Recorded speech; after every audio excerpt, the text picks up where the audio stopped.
Monday, the 29th of March 2021. This is your weekly Democratic Alliance Labour Review on the week that has just been. I want to start off by quoting from Groucho Marx as follows. He said, "The secret of life is honesty and fair dealing. If you can fake that, then you've got it made."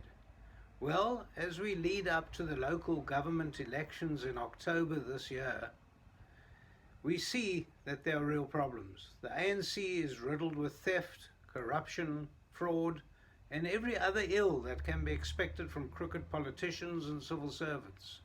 We all watch how the country's parastatals fall apart.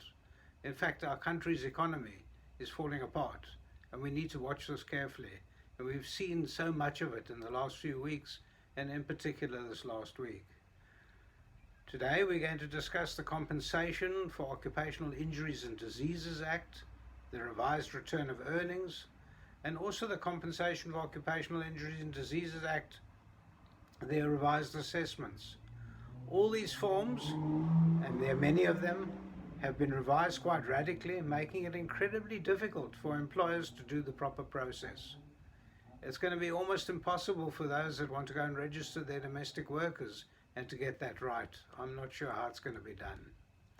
I'm Michael Bagram, the Labour spokesperson for the Democratic Alliance, and as I said, this is Monday, the 29th of March 2021.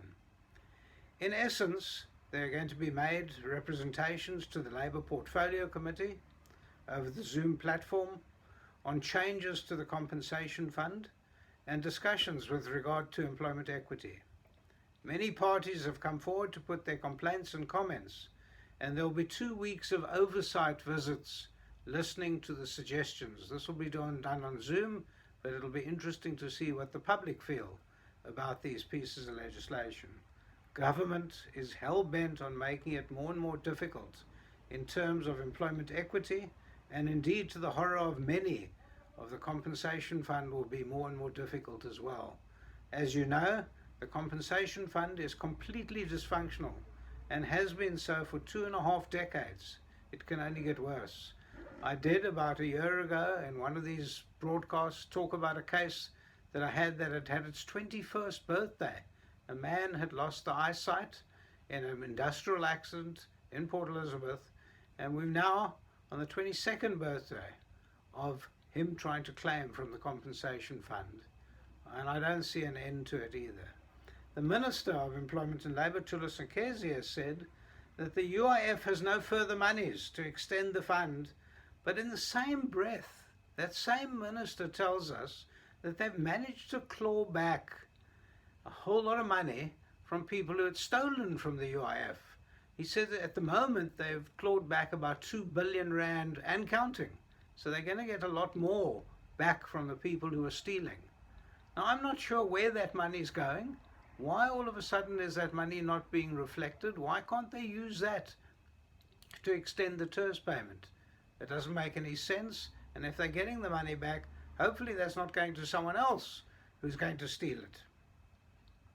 As I said, the compensation fund is dysfunctional, and now we see how badly dysfunctional the unemployment insurance fund is. The minister needs to explain where the monies are going, what he's doing with it, and what he's done in the past. They've also arrested many people working within government, civil servants, who have been drawing the TERS compensation fund and UIF. Doesn't make any sense, but they've been drawing it. I hope none of them get away with it, but let's watch this space. Those arrested people, when are they going to face trial? What's going to happen to them? Are they going to go to jail? We're all asking this. We're asking it about the Zondo Commission.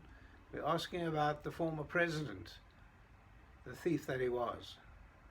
I must tell you that it's very interesting because we've had the senior echelons of the Department of Employment, Labour and the UIF. We've had them on suspension for months. I think it's about 6 months now. They're receiving salary all this time. They were supposed to, a month ago, have disciplinary inquiries, but we've heard nothing from the department, nothing at all. What's happened to those people? Are they thieves? Have they taken money? Are we able to get the money back? What are we going to do with the money when it comes back? A real problem. The Democratic Alliance is having a very careful look at the Labour Ministry and the performance of the Labour Minister. This look has produced some shocking results, and quite frankly, the Labour Minister doesn't deserve any accolades at all. Just to move on, because of the state that the country's in, and because of the fact that the civil servants have been stealing, the politicians have been stealing, the business community is suffering terribly. We've noticed, unfortunately, that retrenchments are gathering pace. 2021 is not going to be a good year for employment. We'd also noticed that the government is hell-bent on making the regulatory environment tougher and tougher. As we see those retrenchments getting worse and numbers picking up, we know that small business is the engine room for job creation of the future. We know that small business is the conduit for people who are school leaving, no experience, no history. They can get into small business. What we need to do, of course, we need to create an environment where small businesses are able to survive and thrive. We need to deregulate quite radically, like we're seeing in the rest of Southern Africa, Nigeria, Mauritius. On a holiday to Mauritius, I noticed everyone had a job. Everyone was working. Everyone was doing something to earn a few pennies. And yet somehow over here, those very same people have turned into beggars, not workers. And we can't really afford that. As we know, the politics is getting very nasty in the country. We're leading up to a local election. Probably have the local elections in October. We need to understand that as those local elections get closer and closer, things are going to get a little bit tougher. People are going to start accusing each other of the strangest things. We need to keep our eye on the ball. And that ball is to ensure that the economy goes right and that business at the end of the day doesn't fail. The Democratic Alliance undertakes to watch the Department of Employment and Labour like a hawk. We're not going to let up. We're going to keep fighting.